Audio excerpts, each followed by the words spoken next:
think there is to understand that there is a context in which all these things take place. So in Scandinavia, what we have is we have a long tradition of technology-based businesses.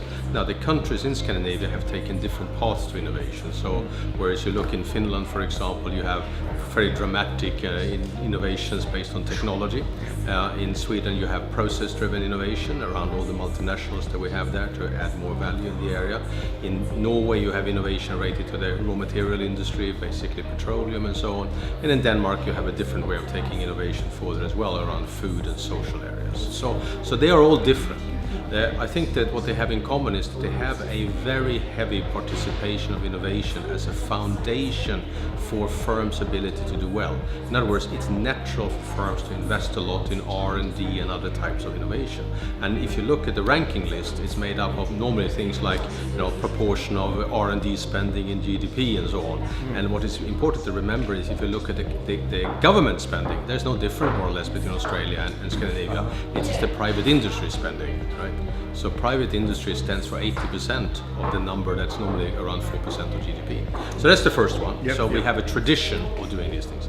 The second one is we have a high emphasis of education in the technical and biological sciences, in other words, natural sciences. So we have a lot of engineers. It's all adding up. Yeah, that's right. We have a lot of engineers, and our industries are engineering based. And thirdly, we are all quite well aware of the fact that our ability to have a good lifestyle, infrastructure, healthcare, good pensions and stuff like that, are related to our ability to sell things to other countries, which we have a large margin and high value added in. So we tend not to sell a lot of raw materials, a substantially lower proportion than Australia does. And in addition, we come from a cold climate where cooperation is more natural than here, where you can have a great time all on your own. I mean, what we have is a long tradition of specializing in controlling large value chains. So if you look, for example, at the mining industry, which is a classical one in Australia, where you have large players here. Sweden is the largest mining country in Europe. But what we have that you do not have is very large players who are the suppliers of this industry. We have the Sandviks, we have the Atlas Copcos, and in Finland you have the Outotec's, you have the Metsos, and these people are the ones who get most money from the mining companies around the world. You don't have those. In other words, you haven't been very good traditionally of building these issues. There have been no real interest in adding value.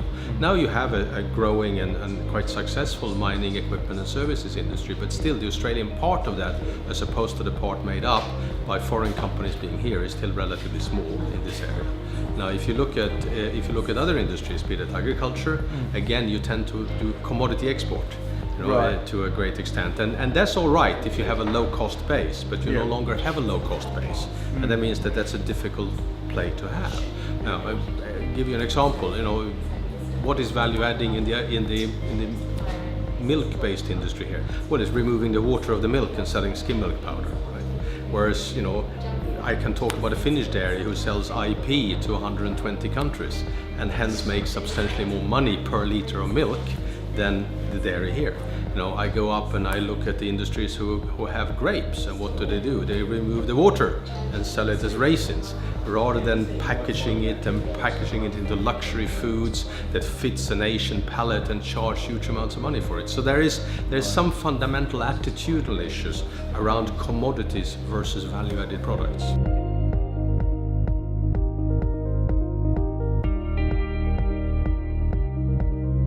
Australia has a lot of advantages.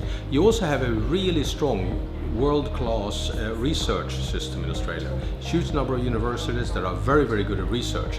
But what you are missing is the connection between that capability inside the universities and industry. There's very little leakage of the R&D results into industrial value creation in Australia. And again, that's something. If you do rankings, there's a very good ranking system that's called Leiden rankings, and they look at universities. And if you look at impact in the academic community, the top Australian university is number 100, which is very good. It's Melbourne University in this case. And if you then look at, and there are very few German and Scandinavian universities, if any, ahead of it. Right? Whereas if you look at cooperation with industry, 2 out of the top 5 are Swedish, and the top Australian is around 250, and it's University of Tasmania. So there is a completely different balance in how universities here relate to its environment. This is an environment for academic activities, whereas in the Germanic belt we have academic industry activities.